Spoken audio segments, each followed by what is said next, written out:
would be given. So put together it would make 79 lakh. And what would happen to the rest 3 crore 21 lakh? That would go to East India Company, branch office London, HSBC. Are you getting now? This is the cup trophy they won after Buxar. Now there is nothing significant in this particular amount, that is 53, it could have been 55 or 52, it could have been 26 or 28. This is not important. This is just at the time of negotiation. Company wanted as less as for Indian rulers, as big as for them. Are you getting now? What is important? That a chunk, majority of money, company got without any responsibility of governance. Nawab got responsibility of governance with just 53 lakh, what the Nawab was doing with 4 crore just before this battle or just before this treaty. I hope you understand this. Any other question which is left out? Sir, at that point of time, the Indian currency was rupees? This Indian currency was rupees since Sher Shah Suri's time, but the valuation you have to calculate. First you have to understand that in ancient and medieval time till very late modern period, we had metallic currency. You're getting now? Gold, silver, bronze, copper, protein, etc. And what is the fundamental difference between those currency and our currency? Can anybody tell? At that time, the value of the metal was the value of the currency. Okay. Good. I got your point. This is currency, 100 gram gold. It would have two value. Suppose it is written here 100 rupees. So this is the metal. So this is called a metallic value. Are you getting? And one is called face value.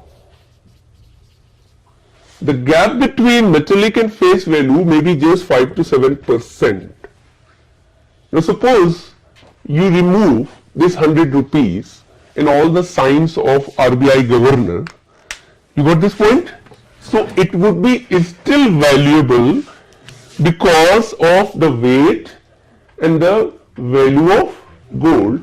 So maybe it is not of 100 rupees, but it's still 95 rupees. You're getting this? In ancient and medieval time, every currency had two values. One is called intrinsic value, in a very layman term, metallic value. You got my point? Intrinsic value, and one is called face value. Generally, face value was slightly higher than metallic because it is guaranteed by Shah Jahan, guaranteed by government. Like today, guaranteed by who? No.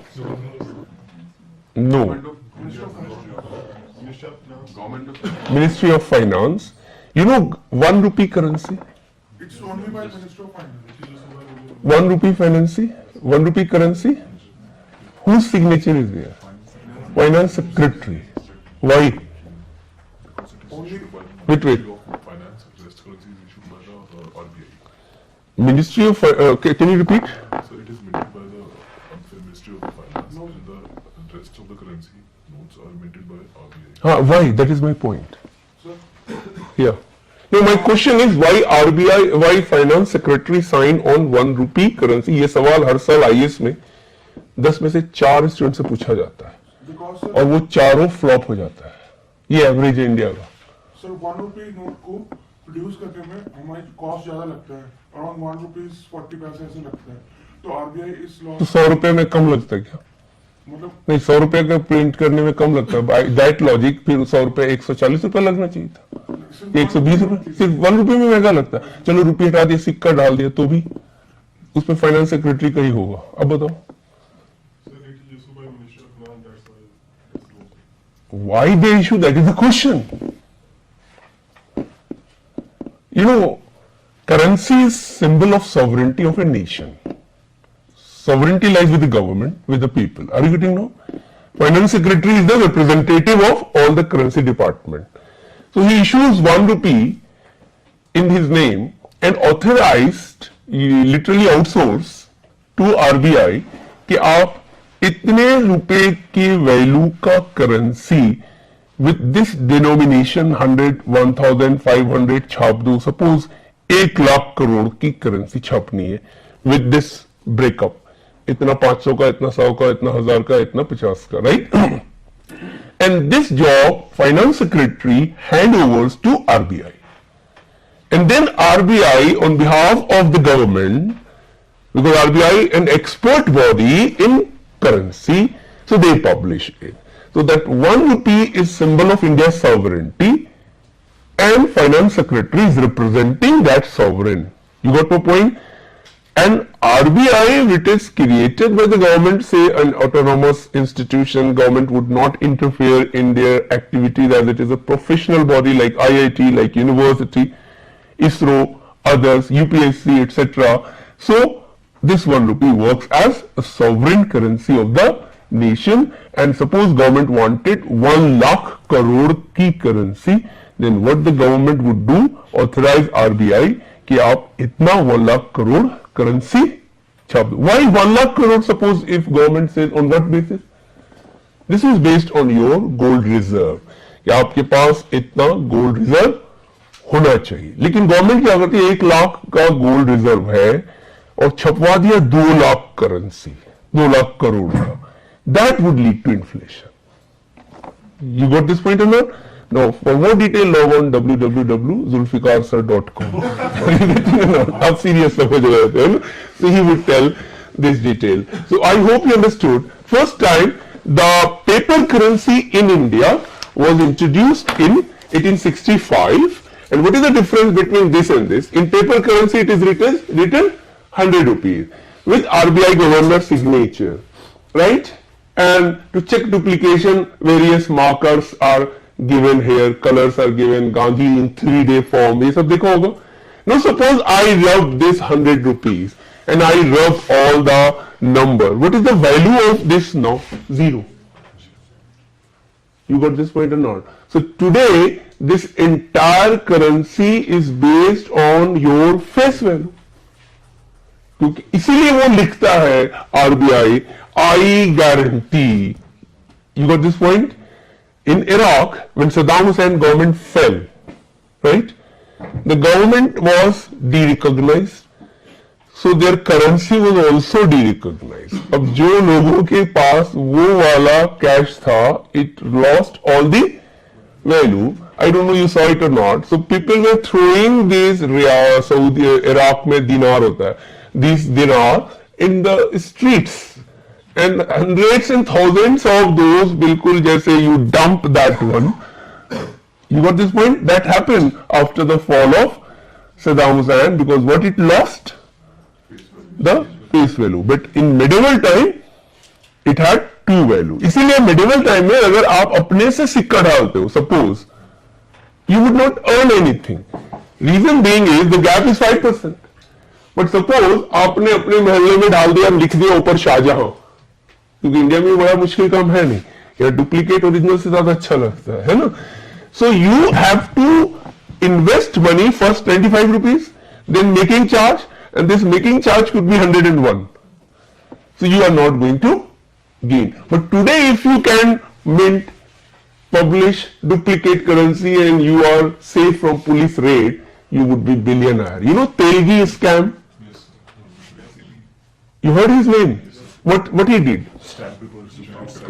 He got the machine, which was original machine dumped by Nasik printer, and somehow with the help of some employees, he bought it, the machine, the ink, and he started publishing the revenue stamp paper which is used in registration for property, 500, 1000, etc. And he paid it to judges, to politicians, to bureaucrats, and there was a scam of 7,000 crore. Imagine, just because of that, he got this machine and color. I hope you understood this. So today, it is very much possible only with this one, but if you do in this metallic, it is not. There is one more interesting thing. In the days of Shah Jahan, 1 rupee, and in the days of Jawaharlal Nehru, 1 rupee. Some historians calculated the value. So 1 rupee of Shah Jahan was approximately 120 rupees of Jawaharlal Nehru in terms of valuation, and this is calculated on the basis of prices of various essential goods. अब हम मोदी के period में आ गए, तो नेहरू से मोदी के बीच का जो इन्फ्लेशन रेट है पर एनम वो क्वाइट हाई है. So I'm 100% sure it would cross 200 rupees. So that means 1 rupee of Shah Jahan now has value of 200 plus. Exactly इसके लिए 4-5 अमर्त्य सेन को एक साथ बैठना होगा, पास में इरफान हबीब को बैठाना होगा, तभी ये निकलेगा पूरा. It can not be exactly. I hope you understood this currency. Currency में बहुत सारे सवाल आते हैं. I hope from ancient we will clear. I gave you 3 and I hope I answered all your queries. Any left? 1861. Now there was another treaty, and this was treaty with whom? Tell me. East India Company and Nawab of Awadh. Who was he?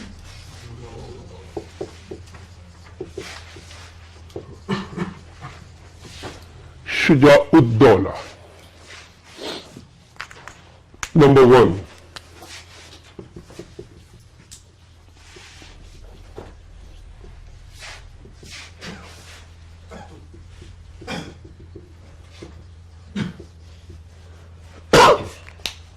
He had to pay rupees 1 crore to East India Company.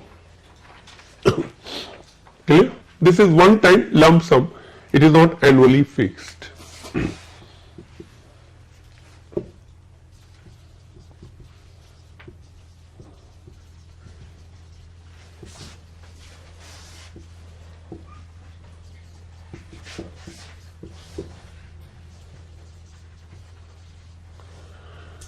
One English resident. Resident, somebody who lives permanently at a place, like resident doctor. Do you have any officer called resident right now in the government? Can you find him? Because all the terms which you are using is still used in India from East India Company and British time. If you study carefully British period, you would know Indian administration.